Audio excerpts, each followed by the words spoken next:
هو يعبث بما تعنيه كلمة عبث. عبث بالجماهير، عبث بالإعلام، وعبث حتى باللاعبين. لاعبين المنتخب السعودي يأتون من أنديتهم نجوم يقدمون مستويات ويعودون من المنتخب محبطين، يقضي على كل اللاعبين النجوم. أي نجم بارز يجيبه يرجع نجم منتهي، لأنه يعيش في أجواء محبطة، يلعب بطريقة غريبة، يلعب بعبث، فوضى اليوم في الملعب. لا أعرف حقيقة، لاعب يتسبب في الهدف الأول أسامة المولد، ثم في بداية الشوط الثاني يغيره. طيب ليش؟ هذا هو السؤال.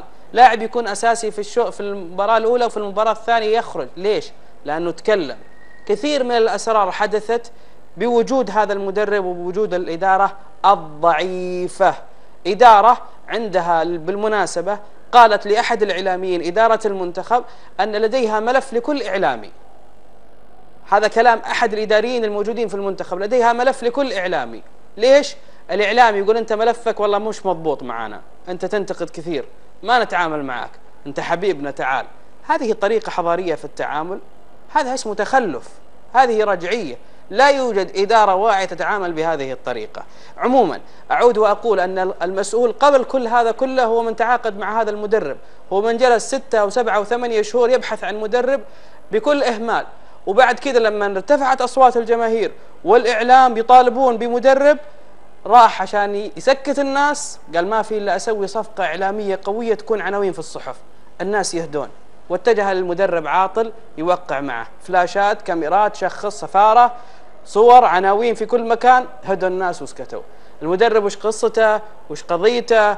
هل حينفعنا ولا ما ينفعنا؟ ما كان يهم، كان يهم بس إنه الناس تسكت والإعلام يسكت.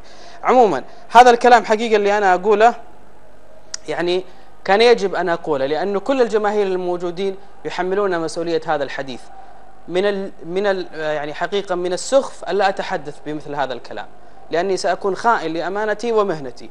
الجمهور اللي حضر اليوم وشاهدنا دموع على الشاشات الرئيسية، لاحظوا شاشات رئيسية والجمهور المنافس يصفق لهذه الدموع، هذا يستحق مني أن أقول هذا الكلام.